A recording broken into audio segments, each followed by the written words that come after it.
We are continuing to stay on top of that breaking news this afternoon. Charlotte Hornets are making some money moves at the NBA trade deadline. Several key players are being shipped out of the Hive.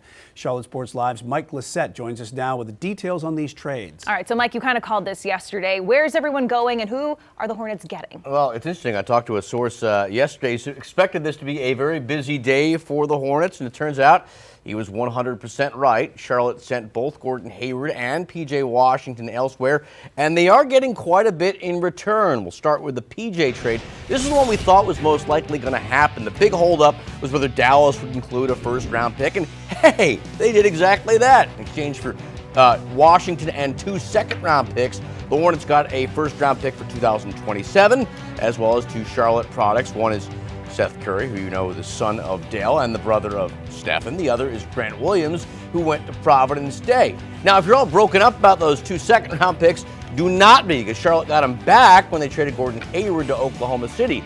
In addition, Charlotte also got 3 players, Trey Mann, Davis Bertans, as well as Vasily Micic.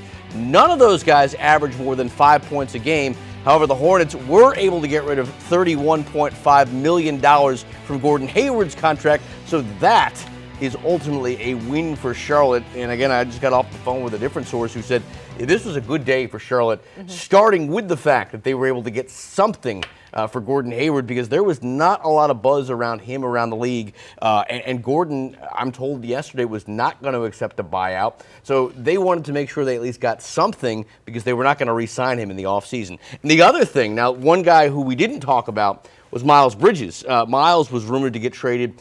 Now, after 2 back-to-back 40-point games, it looks as though that Charlotte is looking to keep him possibly in a sign-and trade over the summer, or possibly even keep him for good. Miles has said in the past he wants to stay in Charlotte.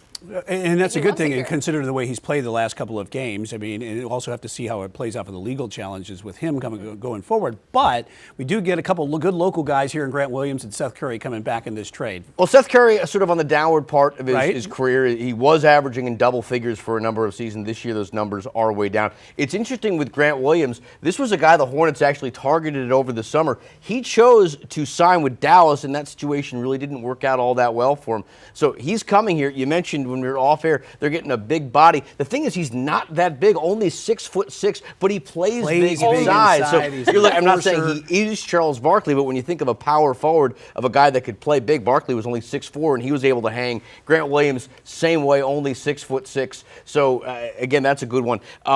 Micic is the guy that I said, hey, you know, who's the guy? Obviously, draft picks are important. They get those 2 second-rounders and the first-rounder, but of the guys they're getting, who is the guy Hornet fans should really be excited about? And it's Micic. This is a guy that was a EuroLeague MVP a couple of years ago. He wanted to come to the NBA, didn't want to come to Oklahoma City for a while because he knew he'd be stuck behind in the rotation. He's a guy that really has not had the chance to show off his stuff.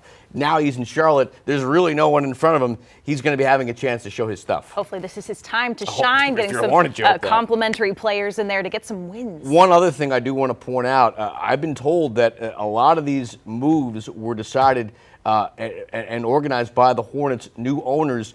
Previous management, that includes Mitch Kupchak, did not have a lot to do with this. This was the new owners wheeling and dealing today. So it's a new era, then a new team going forward on the back end of this. We'll see how that turns out. Mike, thank you. And